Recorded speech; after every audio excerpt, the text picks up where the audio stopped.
How many times have we heard that a map is a projection? The question we could ask about this statement is, what is being projected?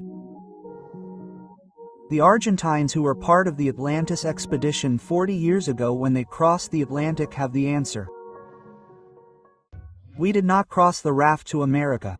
The raft did not take America and we were privileged witnesses. There was no way I would miss that possibility. Simply check that everything was in good condition and check with Daniel's calculations that he made every day according to the position he was saying. Our position is such and such in latitude and longitude after downloading stars and making a series of calculations. The calculations he made were to know where they were. What a GPS does today, of course, for 12,000 years it was done without GPS. With the stars. According to the position of the stars, the day, the time and so on, it can determine which line you are on. And crossing several lines, we download a star from here, a star from there, a star from there and you end up at a crossroads, at a point. Daniel did it, he was the one with the most experience in that, but it was a sect, a chronometer, a nautical almanac and an hour or two of calculations per day. Today, the GPS tells you automatically, you just read it, it tells you at every moment and you move and it marks the movement. Of course, you were the only one who had that spatial translation of where they were. Well, I had that preparation because I saw it and derived it in his hands, and I can assure you that he gave us the position every day and we were never more than a mile from the point he had said. In other words, it was with fantastic accuracy. What are the variables that one considers to know that? Where are they and where are they advancing? What does one have to do with it? Position of stars. And we have another concentric sphere which is the celestial sphere, which is the entire sky that surrounds us. You look up and you see a lot of fixed points which are the stars. You see that the stars move, they shift. But when you see a star in one place, at a certain time, you are in one place only, you cannot be anywhere else. For example, if I go outside now and look at a star in one place, I take two pieces of information about the star, the height from the horizon to where the star is with this device that is a sextant. I don't know if you see it there. Yes. This is used to take angles. So, I point at the star, I bring it to the horizon.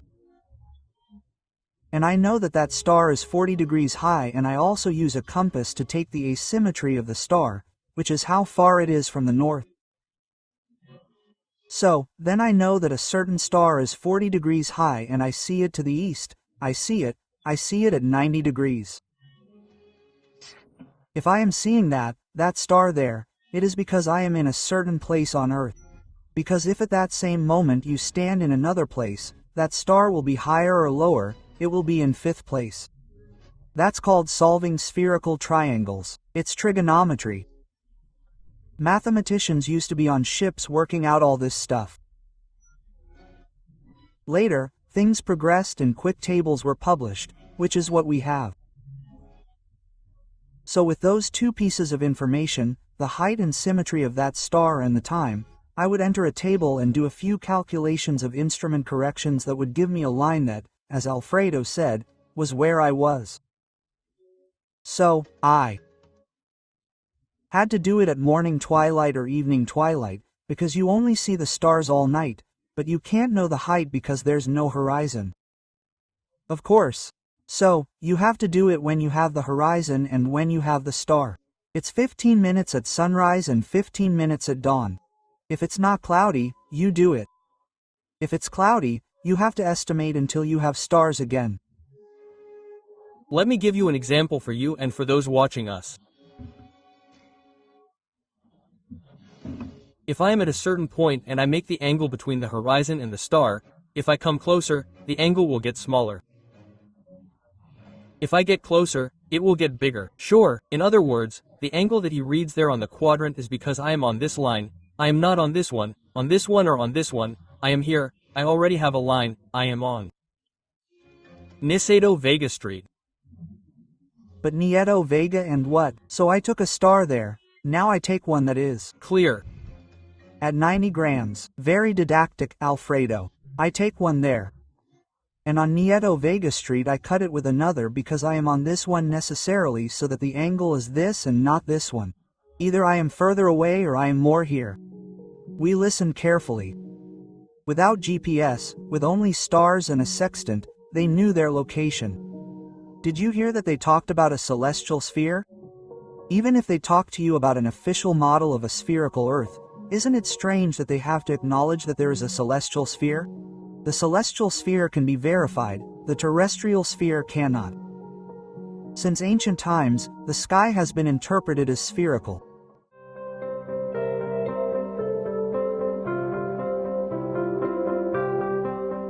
What we have here is a celestial globe. Note the difference between this and a terrestrial globe. As opposed to showing the map of the Earth, it shows the constellations in the sky. This was donated by the estate of Mr. Philip Rogers and Mrs. Jean Milburn in 1978. Now, celestial globes actually predate terrestrial globes by nearly 5 centuries. First reported to have been created by astronomer, philosopher, jack of all trades, Thales of Miletus in 500 BC. Celestial globes have a vast and fascinating history. The oldest known surviving celestial globe is on the Farnes Atlas, a Hellenistic-era statue of Atlas holding up the world. You'll notice that in a lot of depictions of Atlas in statues, he is actually darning a celestial globe with the zodiac signs on them. The interesting thing that keen-eyed viewers may have noticed is that the constellations are actually mirrored. This is because we're looking at the constellations outside of the world's perspective.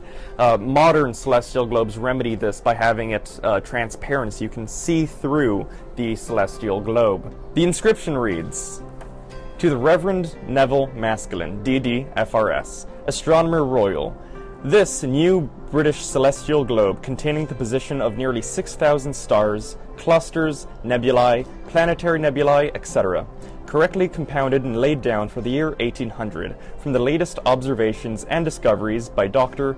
Maskelyne, Dr. Herschel, the Reverend Mr. Wollaston, etc., etc., is respectfully dedicated by his most observant servants."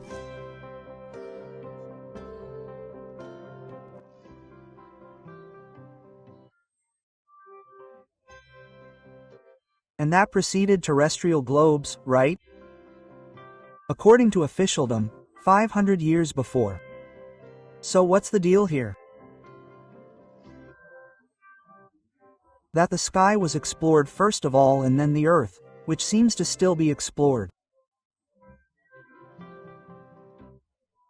Ancient sources will always lead you to celestial globes, a horizon, a meridian, zodiacal signs or months, angles, etc. And then after that, as if in second place, comes a terrestrial globe. In the introductory video, they talk about the Farnese Atlas, the ancient Roman sculpture of Atlas holding a globe that turned out to be celestial and not terrestrial. If the celestial globe preceded the concept of a terrestrial globe by centuries, what can we conclude? That the concept of a terrestrial globe was a transfer from heaven to earth, not the other way around. In other words, the concept of a sphere was born in the sky, that all the stars have been mapped and can be located on the celestial sphere or celestial globe. The shapes given to the constellations were not for decoration, they were functional, they allowed you to obtain a location. A location what? Correct, a location. The Earth was not needed to locate yourself. In other words, this thing we call Earth was not needed. The stars were enough to navigate and use a coordinate system.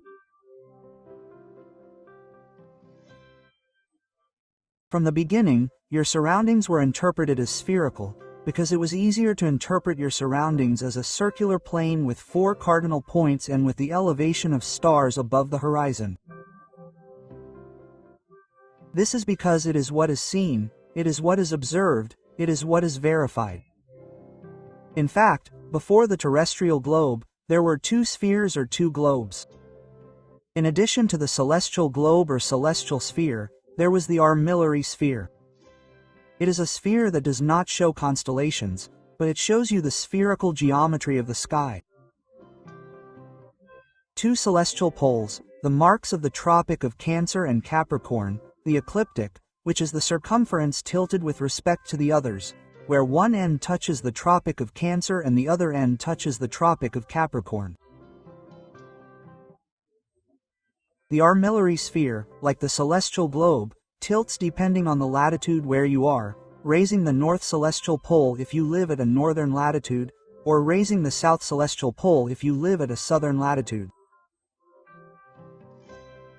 It is clear that the sky was mapped first, understood, and used as a means of location. So it makes sense that the terrestrial globe came later. A transfer from the sky to the Earth, a transfer where it is assumed that the Earth is also spherical. However, without any direct verification, they will tell you that supposed satellites have been used to map an entire Earth, but this thing we call human Earth, terrestrial and maritime, has never been mapped without the use of stars. Did you hear that right? The Earth has not been marked or mapped without the use of stars. In other words, there has not been an army of millions of soldiers with the mission of mapping the Earth terrestrially without looking at the sky. But they will still tell you that inside a celestial globe there is a terrestrial globe. This is assumed because it was the easiest thing to do. If you observe and interpret a celestial globe in the sky, then you also live on a sphere. And this led to them appropriating all the observations of a spherical sky and putting them into a physical sphere. Very convenient, right? However, it has never been 100% proven, humanly and terrestrially, that there is a sphere below us. They have only been, so to speak, estimates. But, with respect to the celestial globe, it has been proven, and can be proven continuously, every day, every night, every month and every year, that the sky has been interpreted as spherical, and that the concept of a celestial globe is the easiest and most practical concept for understanding the stars that surround us, or that surround each observer. The concept of a celestial globe allowed navigators to go from point A to point B accurately, without them actually knowing what shape the Earth was. Celestial globes provided a system of location coordinates, and that was enough. The concept of a terrestrial globe was nothing more than a transfer of data from the sky to the Earth, assuming that it was the same and also appropriating spherical geometry that has only been verified from a local plane in a celestial globe or sphere.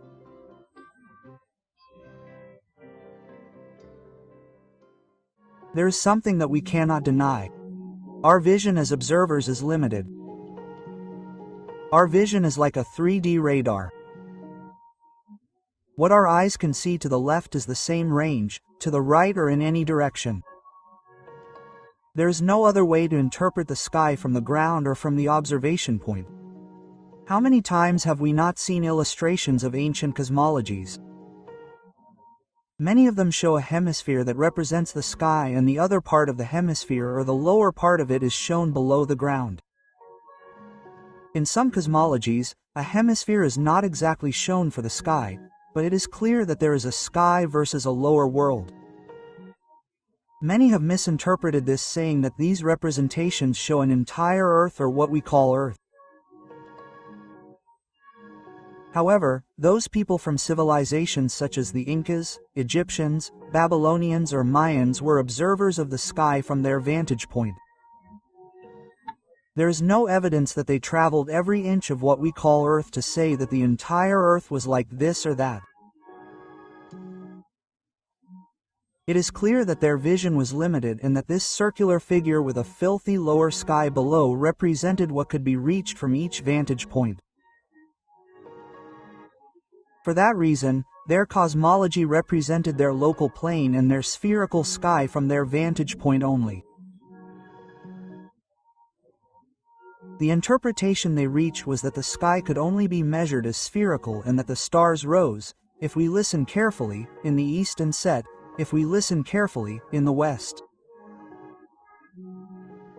They did not detect any phenomenon of moving away or approaching. Now, let's remember, that was what their eyes saw, which is exactly what our eyes see today. Also, all these civilizations probably knew that if they moved from their observation point to another observation point, their hemisphere would follow them with them. But the key was that if you stayed still in one place for observation, you would see the stars illuminate, set in the west and go to the underworld. The underworld was interpreted as the lower world, hell, Sheol, Duat, Hades. And all civilizations seem to have had this very clear, and it was a common denominator among them all. But let's be clear, they always referred to their local plane, that is, not beyond what their eyes could see. This local scope plane continues to explain our reality today. No matter what model of the Earth is used, they all reconfirm that there is a primary vision scope hemisphere, which is the closest to the observer. And not only the closest, it is the only thing that is valid and verifiable because the observer can see it.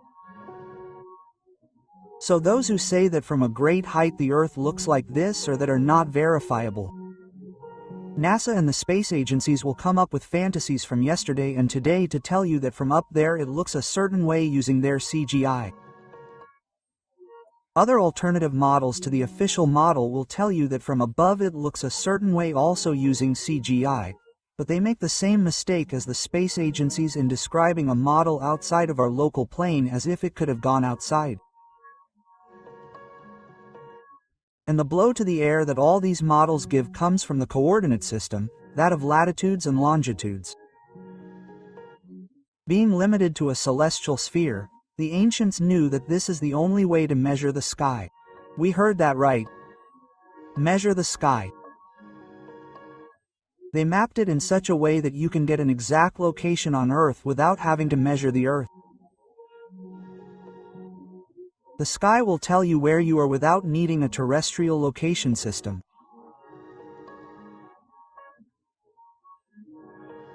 That's why all map projections, globe, asymmetric equidistant projection like the GLISSON or the urban mount, Mercator projection are simple projections that do not demonstrate the shape of the Earth.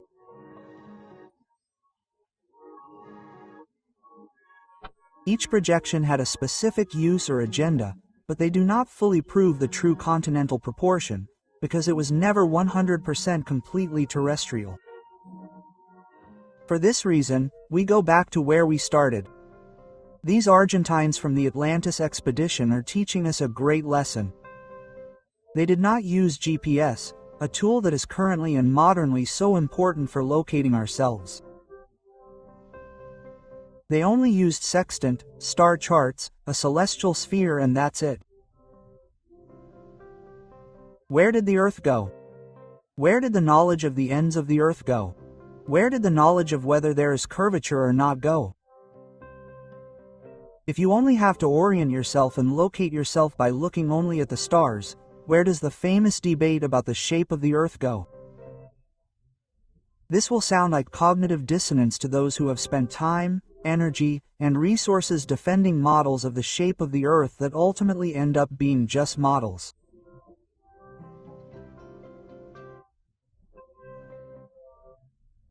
But we can say that if the coordinate system originated in the sky, we could say that no map is capable of telling us the shape of the Earth, if it has a shape at all, and that each map projection has a specific use or agenda, but not that of telling us what the entire Earth is like at the level of the Earth's crust.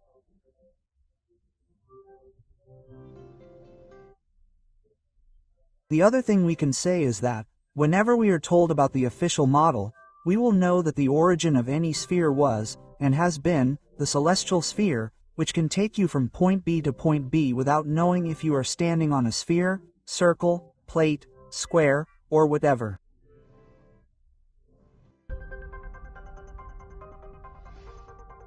If you like the content of the channel, don't forget to subscribe, hit the bell for notifications. But that's all for now and we'll see you next time.